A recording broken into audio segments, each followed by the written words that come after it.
เรามีความสุขที่ได้ฝันจินตนาการถึงความมหัศจรรย์ของธรรมชาติ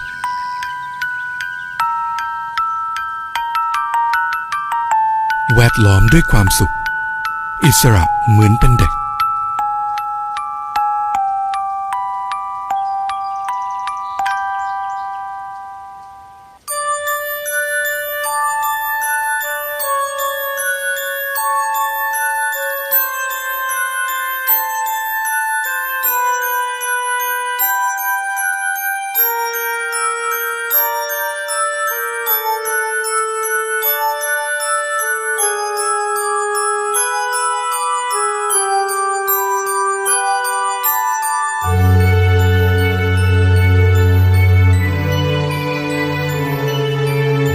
หลายคนบอกว่า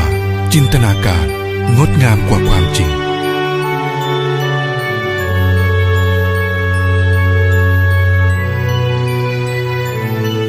แต่สำหรับเราจินตนาการความฝันความจริงคือสิ่งเดียวกัน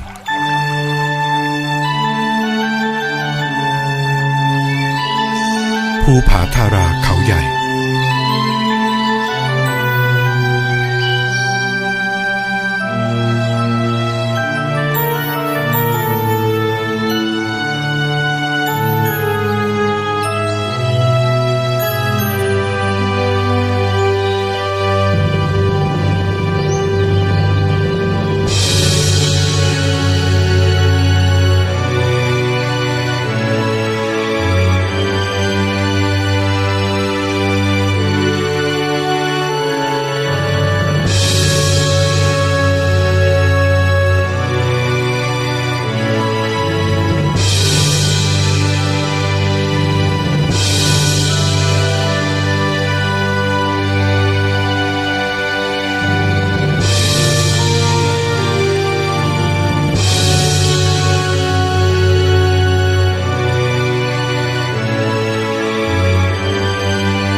In Harmony with Nature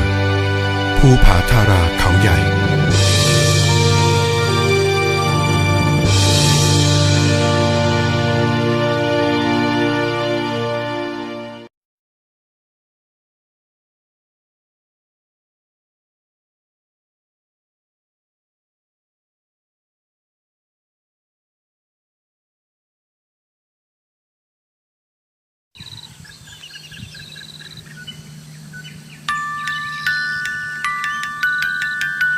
เรามีความสุขที่ได้ฝัน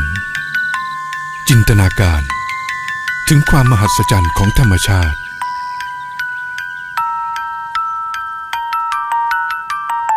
แวดล้อมด้วยความสุขอิสระเหมือนเป็นเด็ก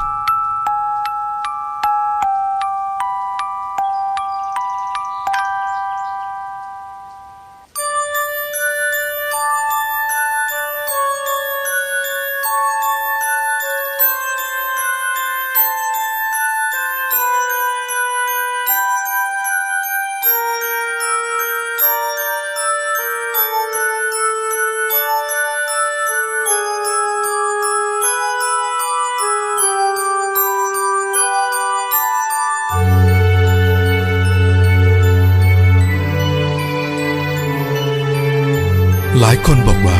จินตนาการงดงามกว่าความจริง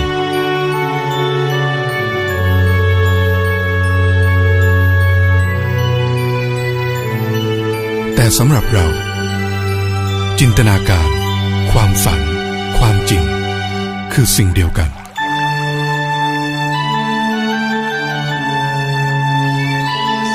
ภูผาทาราเขาใหญ่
In harmony with nature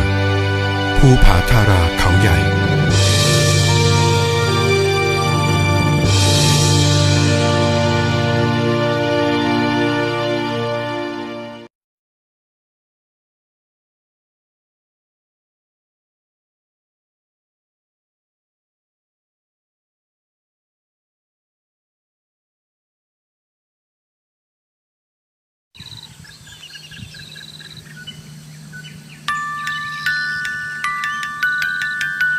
เรามีความสุขที่ได้ฝันจินตนาการถึงความมหัศจรรย์ของธรรมชาติ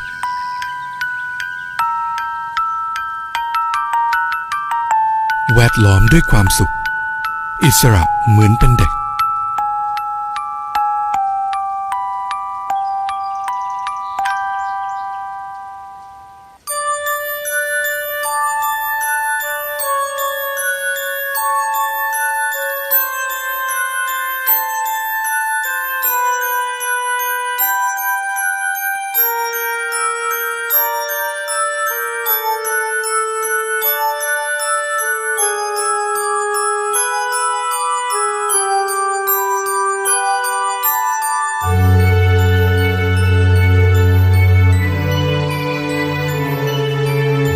หลายคนบอกว่าจินตนาการงดงามกว่าความจริง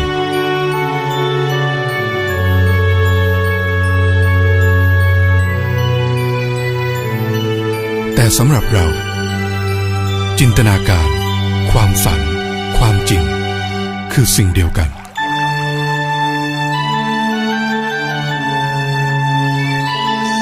ภูผาทาราเขาใหญ่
In harmony with nature